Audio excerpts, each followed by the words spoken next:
escuchar la última ponencia del compañero Juan José Garrido.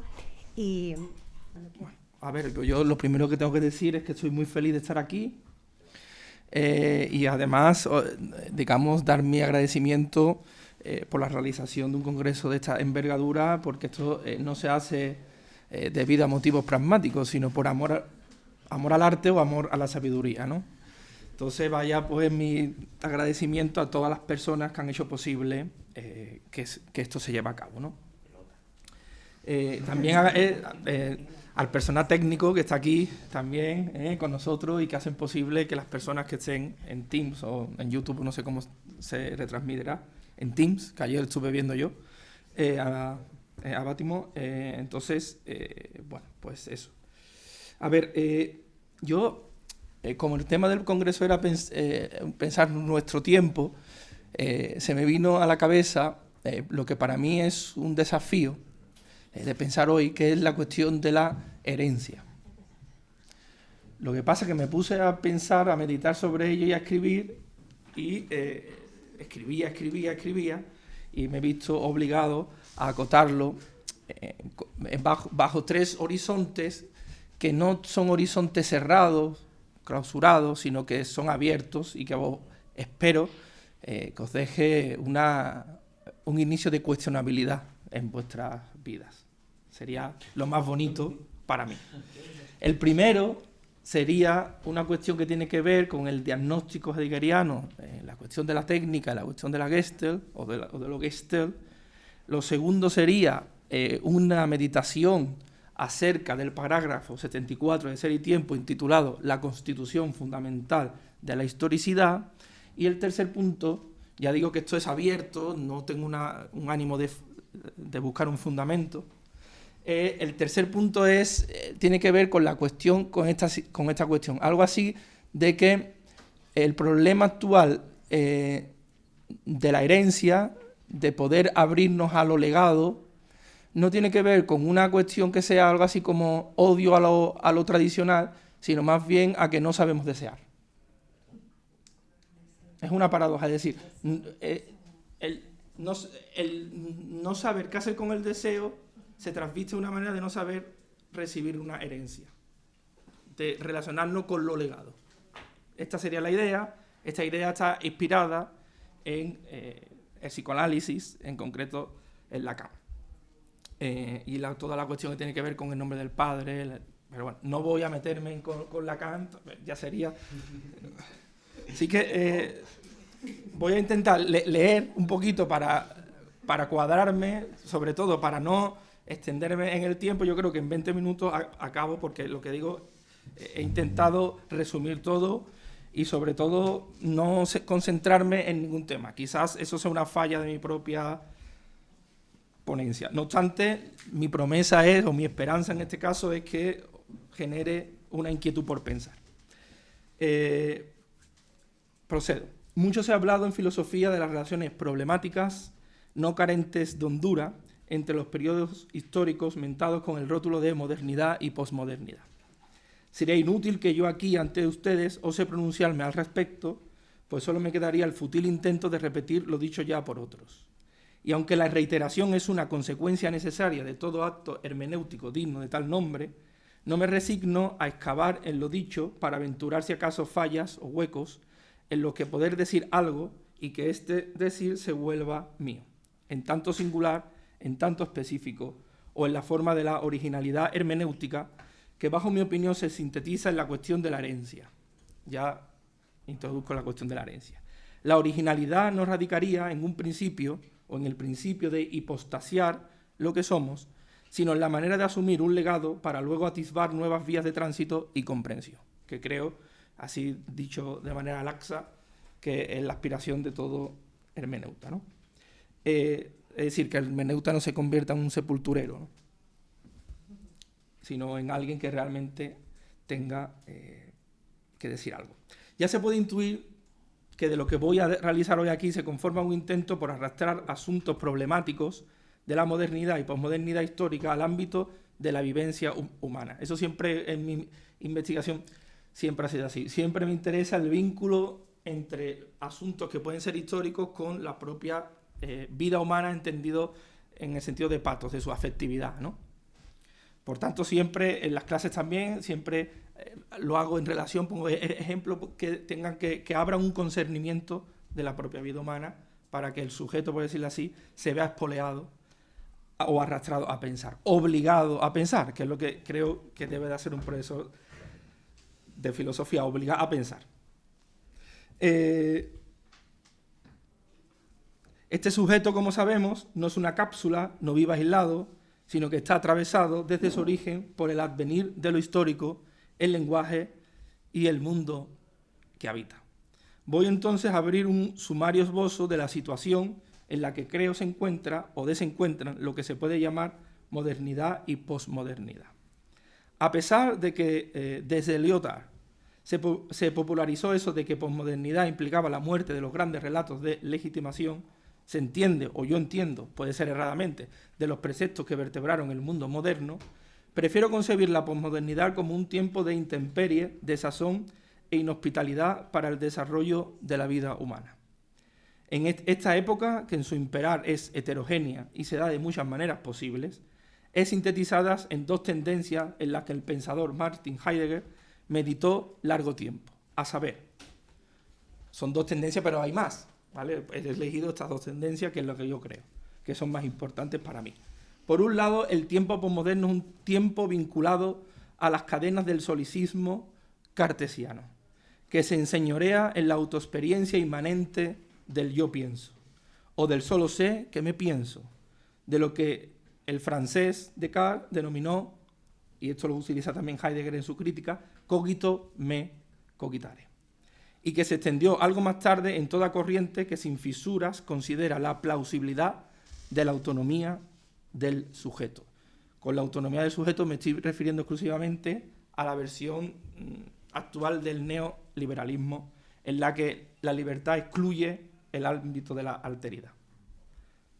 O, dicho de una manera, la libertad anglosajona, la libertad que el otro es una interferencia, no debe de interferir en mi yo. Ay, qué bueno. La otra tendencia, que es la más ominosa y oscura, es la tecnificación del mundo actual, producto de una voluntad técnica cuyo sino estriba en orillar el insondable cuidado que demanda la vida humana a favor de un principio de disponibilidad ilimitada, llamada por Heidegger, no sin complejidad para mí, Gestell.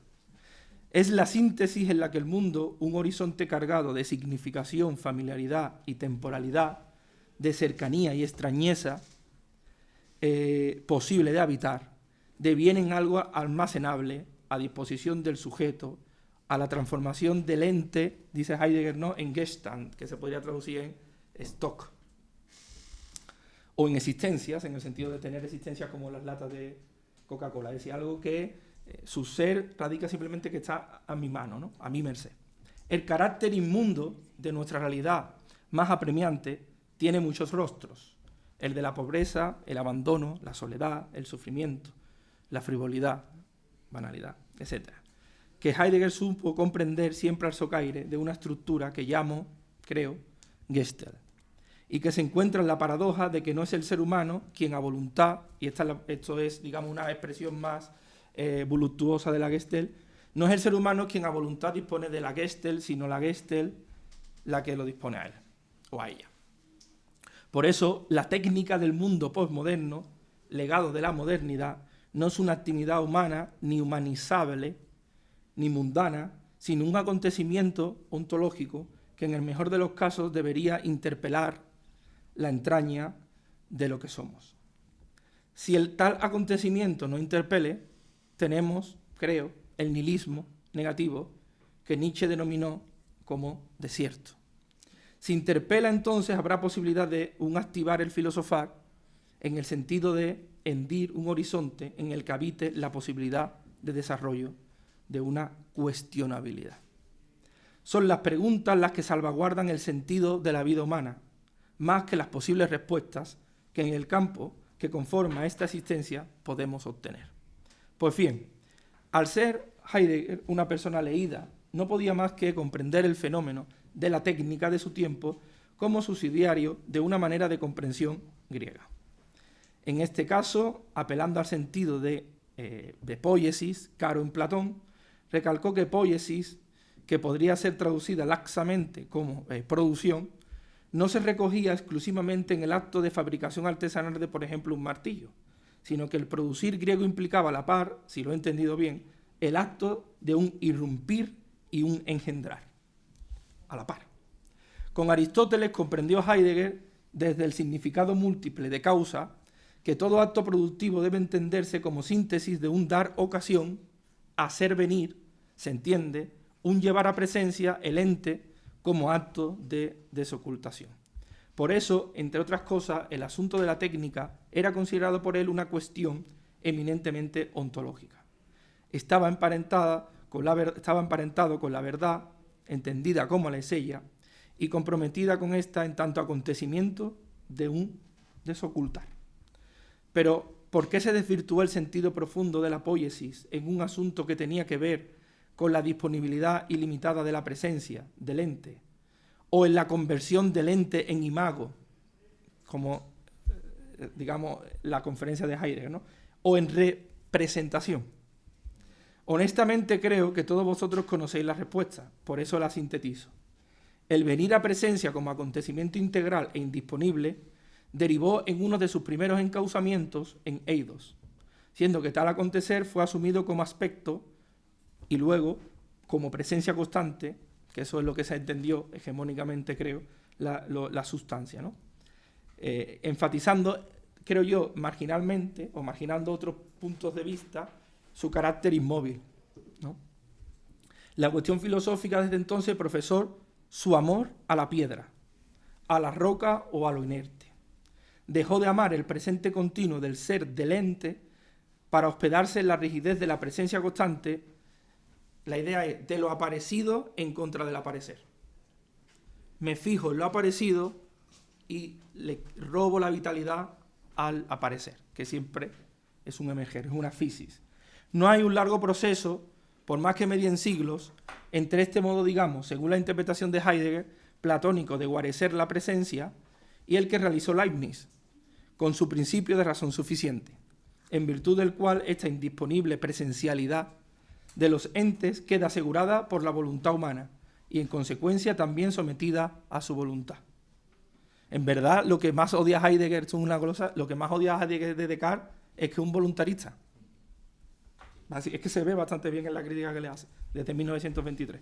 De este modo, no es que el mundo verdadero devino fábula, sino que la fábula devino mundo, el acontecimiento abismal del ser, abierto como la esencia, se convirtió en certitudo y ordo, que es lo que le interesa a Descartes. Esta tendencia a la aseguración del saber es vivida hoy por lo demás como una erotización a lo cerrado.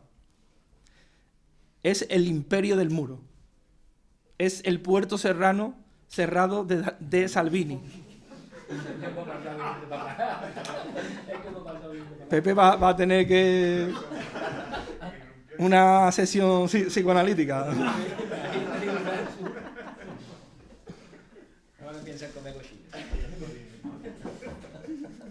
Bueno, esto es una erotización de lo cerrado. Esa tendencia... Venga, ya me dejo. El puerto de Salvini o el muro de Trump. Son formas reaccionarias a este carácter aperturiente en el que Heidegger descifró el asunto de la verdad, la cuestión del ser y la tarea del pensar. Dicho sucintamente, ¿no?, el posible disenso que pudiera existir entre los modos de comportamiento moderno y posmoderno pudieran sostenerse en un eje común, que se alimenta de una experiencia arraigal y consuetudinaria a todo acto filosófico. Creo que es el sostenimiento y el cuidado por la apertura del ser, la cautela y el servicio por mantener las condiciones que salvaguardan el imperar de la apertura, lo que Heidegger llamó Lichtung. La complicación de todo este arduo asunto no es que el ser humano, por decreto, sea pecador o esté condenado a vivir en la técnica, a espaldas de la naturaleza, como pensaba Ortega, por ejemplo. Lo implicado de la cuestión es que el ser humano está expuesto a la apertura del ser, encarnando la escisión entre tendencias que lo llevan a un amor a lo cerrado, que se somatiza al modo de la pulsión de muerte, y una tendencia que lo arrastra a lo abierto del ente, porque puede preguntar, expandir su ámbito de saber, buscar lo oculto, indagar sobre sí y el mundo que lo rodea. No sé si es Eros y Tánatos, esto también, estas tendencias.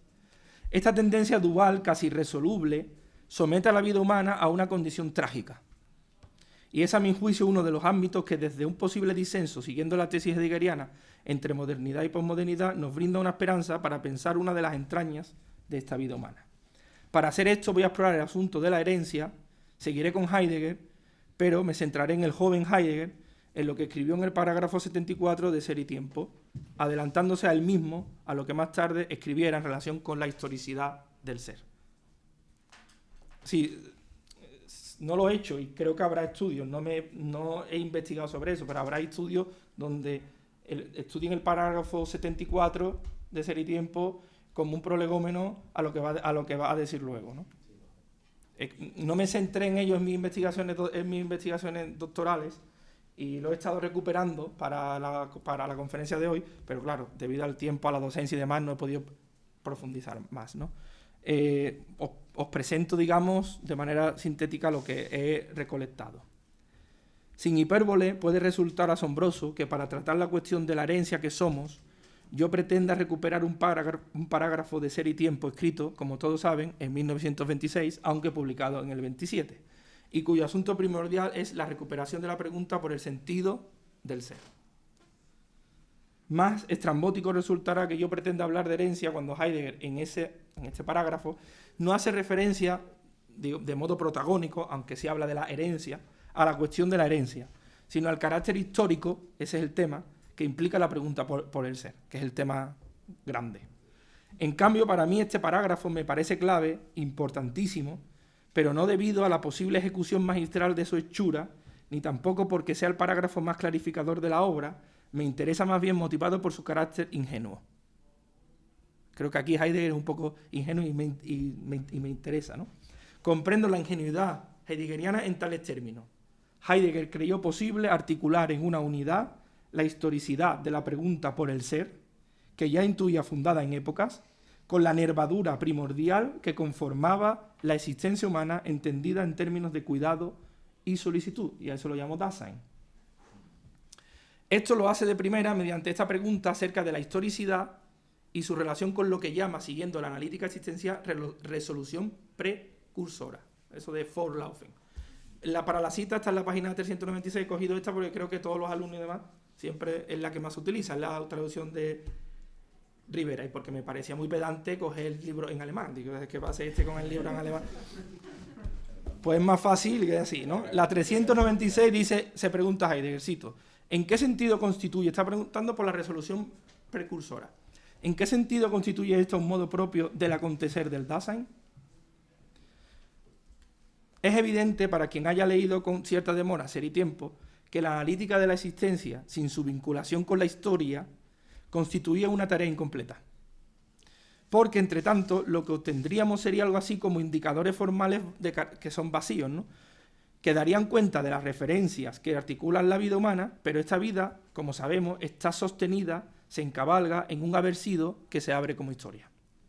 Si no, el análisis de la primera sesión de Ser y Tiempo era algo abstracto formal. Es la historia la que le llena de contenido, ¿no? Porque el sujeto es histórico, no aislado, no en epogé. Así, con la cuestión de la resolución precursora, Heidegger está intentando fundamentar por qué el Dasein es histórico y más todavía por qué el ser se abre como y desde la historia. Al modo de su acontecer, como sabemos, lo llamó historicidad.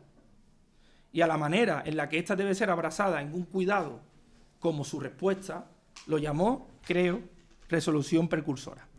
O sea, la resolución precursora es la manera óptima que tiene el Dasein de asumir el ahí fáctico en virtud del cual se abre todo acto existencial. Este ahí fáctico fue entendido en la primera sesión como ese repertorio, esta es una expresión de Ortega, repertorio vital que forman las vicisitudes de la vida cotidiana, pero que en este parágrafo se encamina en una única respuesta. El ahí fáctico procede de la historia, porque el ahí obtiene sus posibilidades de lo legado por la historicidad. Esto es importante resaltarlo porque las posibilidades de lo que llama Heidegger, y lo cita, ¿no?, ahí fáctico, en este punto revelan el carácter insuficiente que el análisis de la muerte tuvo a la hora de otorgar a la vida humana de una comprensión integral y holística. La muerte, el morir entendido como Sein zum Tode, no puede proveer al existente la procedencia de las posibilidades que circundan su vida. Y esto no lo digo yo, sino lo dice Heidegger, página 396. Cito: la muerte solo garantiza la hechura de la totalidad de estas posibilidades, siempre finitas, pero las posibilidades de la existencia abierta fácticamente no pueden ser tomadas de la muerte. Fin de la cita. Enfatizo la cuestión todavía más. El análisis del morir se antoja insuficiente porque el Dasein no puede ser concebido como un individuo, como un ente individual, como un ente en soledad, sino que está circundado por un mundo, por los otros que hablan y lo acompañan en la faena de existir. Uno podrá someramente siquiera entrever la injusticia de ciertas críticas que a Heidegger se le hicieron de parte de algunos filósofos de su época, colocando como un filósofo de la muerte, el sepulturero, por una crítica que le hace, entre otros, Hannah Arendt. La cuestión de la historia, en cambio, está emparentada inexorablemente con las condiciones de posibilidad de la pregunta por lo nuevo, por lo original, y lo hace justamente incardinada en este proceso en el que la tradición y los legados resulta indispensable a fin de pensar y sostener las posibilidades venideras. Cito, página 397. La resolución en la que el Dasein retorna a sí mismo abre las posibilidades fácticas del existir propio a partir del legado que ese existir asume en cuanto arrojado. Todos estamos arrojados a la historia, esto es más complejo, ¿no? Pero estamos arrojados a la historia porque no podemos elegir la historia. Es absurdo. La historia se lega, no se puede cambiar. El pasado de la historia, digo. Sigo con la cita. El retorno resuelto a la condición de arrojado emana en sí una entrega a las posibilidades recibidas por tradición. Aunque no necesariamente, y esto es importante, aunque no necesariamente en cuanto tales. Es decir, que la entrega no es absoluta. Algo hay que hacer. Si no, seríamos copias de nuestros padres o no podríamos avanzar. Seríamos siempre lo mismo. Aunque algún modo siempre somos los mismos, pero no. No obstante, la condición mortal que supura la temporalidad de la vida humana se antoja todavía esencial a la hora de comprender cómo aparece la irrupción de la historicidad en el Dasein. Pues la manera en la que se inserta el morir en la vida humana daría buena cuenta de aspectos indisolubles a la cuestión histórica, como el carácter imperativo de esta, la cuestión de que con la historia en un principio solo cabe asumirla, que lo pasado no puede ser cambiado en tanto acontecimiento, y el primer gesto que cabe con la historia es decir sí, es una entrega. Estos son lo que llama Heidegger aquí en el parágrafo Übermacht y Ohnmacht de la historia, lo que se podría traducir Übermacht, superioridad, y Ohnmacht, ese on negativo, y potencia. Justo lo que creo que se asemeja a esa condición de indisponibilidad que posee el Ereignis del ser, y que era el destino que debía perseguir el ser humano, tomado entonces como pastor o como mero cuidador del ser. Es obvio que este destino, en el citado parágrafo, tiene un nombre. Aquí está Heidegger fuerte, tiene músculos. Es el Volk, el pueblo alemán. Pero su carácter alemán no obedece a una raza, sino al concepto de generación. La generación hace referencia al conjunto de existentes que habitan un mismo tiempo histórico y, por tanto, tienen la posibilidad de un quehacer común en la historia. O sea, lo alemán para Heidegger es producto de la historicidad. Lo racial no. Lo racial está fuera. Esto habría que verlo bien, pero vamos, que yo lo puedo defender. Bien, justificarlo bien. ¿Cómo se gesta y desarrolla el asunto de la historicidad en la vida humana? Creo que es aquí donde se juega la posibilidad de la herencia y el cauce para que la cuestión de la indisponibilidad del ser, meta donde conduce para mí las relaciones entre modernidad y posmodernidad, siguiendo lo dicho, pueda ser salvaguardada.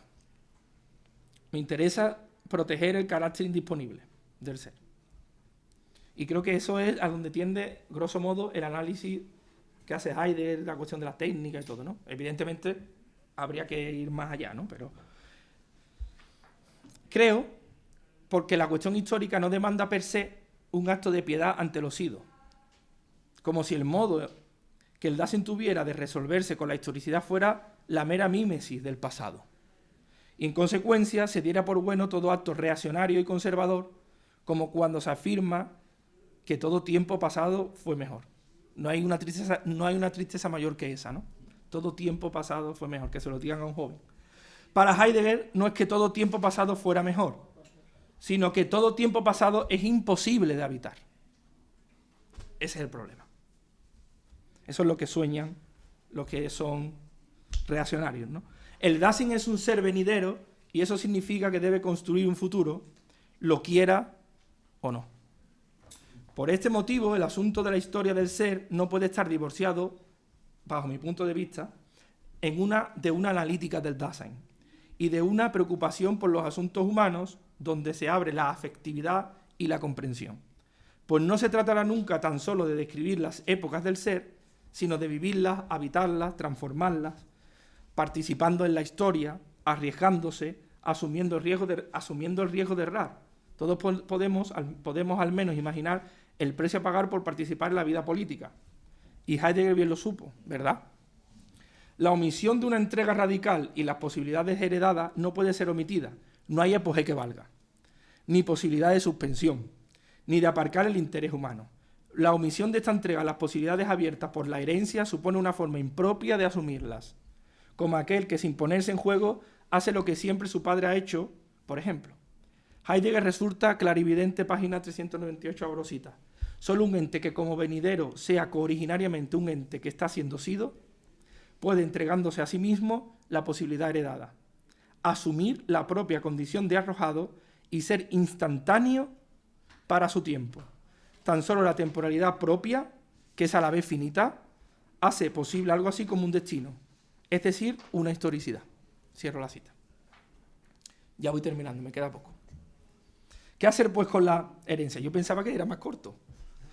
Aquí, la verdad, lo he leído, cuando lo leí en mi cuarto eran 15 minutos, pero... Va bien de tiempo. Venga, yo ya me queda muy poco, son 2 páginas. ¿Qué hacer pues con la herencia? Aquí Heidegger emplea lo que se conoce como Wiederholung, ¿no? Que es traducido por Rivera como repetición, se traduce por repetición. La repetición, como digo, no es un acto de realismo ante el pasado, de verismo, una actitud piadosa que no desafiara la tradición. Es más bien la conversión de una tradición explícita donde la comunidad, el Dasein histórico, asumiendo los legados, libera posibilidades ocultas u omitidas de la tradición. En eso consiste, muy resumidamente, lo que tiene que hacer el joven, lo que tenemos que hacer con nuestro tiempo histórico es, a partir de aceptar las posibilidades heredadas, sacar, liberarlas y asumirlas a nuestro modo, ¿no? Cito, 399. La repetición no es una restauración del pasado. La repetición ni se abandona al pasado ni aspira a un progreso. Si ha quedado claro por qué es inútil la mímesis verista con respecto al pasado, ¿qué sucede con el progreso? No puedo entretenerme en demasía acerca del carácter progresista de la historia, ni entrar en detalles especulativos acerca de si Heidegger está pensando en Hegel o incluso en la filosofía de la historia. Son asuntos muy interesantes. En este sentido, el progreso es invalidado aquí como forma pertinente de acceso a la herencia, porque no se trata de progresar ni avanzar, ni de transformar la realidad para que el mundo sea mejor. Y esto es así, en mi opinión, no debido a que Heidegger no anhelase en su foro interno que las cosas fueran a mejor, ni porque tuviera una fobia a la técnica. Él mismo en su cabaña tenía un aparato de radio, le gustaba montar en descapotables, como testimonia el mayor conocedor de la vida de Heidegger, actualmente vivo, que puede ser, o yo lo creo así, Alfred Denker. El progreso no vale para estas lides porque no se trata llanamente de progresar, sino de asumir y arriesgarse en una posibilidad que debemos hacer nuestra, pero que en el fondo no nos pertenece. Es indígena la posibilidad. A la par con lo que sucede en relación con el acontecimiento del ser, que sobrecoge integralmente, resultando imposible y aún así nos vertebra. Y ahora voy rápidamente al último punto, 2 minutos, no me ha demorado más. El último punto es uno de los que más me interesa ahora y el que menos he desarrollado, pero es el que más me interesa. Debo aceptar que los casos clínicos expuestos por Freud y Lacan, entre otros, siempre me han parecido un repertorio de sabiduría humana. Una sabiduría descarnada y real, obliterada a veces por pensamientos idealistas que intentan que la verdad del síntoma pase desapercibida. Los casos clínicos son como una, no ontología, aunque se podría llamar también, pero lo he llamado antología de la vida humana en tanto afectividad. En este sentido, Lacan trató en varios de sus seminarios la cuestión de la herencia. Para la tarea psicoanalítica, mirar a la cara al desafío algo perturbador que puede provocar la herencia, sea paterna o materna, siempre es de algún modo más paternal y maternal, resulta indispensable. Porque con la cura psicoanalítica se pretende que el sujeto, desde su situación hermenéutica, trabaje con su oscuridad. Esa es la esperanza del psicoanálisis, creo, trabajar con la oscuridad. Asuma sus traumas, acepte su pasividad congénita. Pero como la cuestión de esta ponencia no es responder en sentido particular a las demandas del psicoanálisis, yo me pregunto si hoy en día seremos capaces de heredar. No me refiero precisamente al arte de heredar patrimonio, que puede haber expertos en esa tarea, ni a la pesada losa de endeudar créditos financieros. En el parágrafo 77 Heidegger pone el ejemplo de la herencia del patrimonio, cuando habla de... Me refiero con Heidegger si seremos capaces de permitir que el acontecimiento indisponible del ser se haga presente y cale en nuestras vidas. Hablar en estos términos puede resultar muy grandilocuente, pero abstracto, porque en todos los casos nunca podemos heredar un ser en sentido abstracto, o al menos yo lo pienso así, puedo estar equivocado, sino un nombre, un apellido, una disposición cultural, una huella. ¿Somos capaces hoy de heredar? Como podéis intuir, esta pregunta es vasta y no será satisfecha plenamente. Yo diría, prima facie diría que no. O la tendencia general es que no. Y esto me daría para decir muchas cosas, pero no lo voy a decir. La vida humana hoy se encamina a la imposibilidad de un quehacer con la herencia, por eso obtura, niega, aniquila toda manifestación del ser como alteridad indisponible. Y lo hace de diferentes maneras, a saber, mediante un consumismo guiado por la pulsión de muerte, abierta como un goce ilimitado, esto es Lacan, bajo las formas ideológicas y neoliberales del hazte a ti mismo o encabalgado en esa forma nueva de híbrido que es el emprendimiento capitalista donde el otro es siempre el competidor o, como he dicho antes, el muro de Trump. Se excluye al otro. ¿El otro qué es? A los mexicanos, ¿no? Claro. Hay más manifestaciones de esta imposibilidad de heredar y creo que todas coinciden en lo mismo. Y ya de verdad que termino. Que no es meramente el no dejar cabida a la indisponibilidad del ser, sino en su amor por la muerte del deseo. También. Muchos de los comportamientos actuales, promovidos como forma de neurosis, adquieren el carácter de una compulsión repetitiva, de un quehacer por el mero hecho de hacerlo, obturando toda posibilidad para el que el deseo, que manifestaría lo singular del sujeto no es el yo, sino el otro, pueda desarrollarse, siendo que se pierden las profesiones que deberían realizarse con arte y salero, con arte y vocación, como la del profesor de filosofía. Por ejemplo, en el caso de la herencia, el acto de heredar no solo demanda la necesidad de aceptación de un pasado o algo legado, sino que desde tal aceptación se hace menester un despliegue de posibilidades en la que el sujeto se ponga en juego. Es ahí donde se ve el deseo.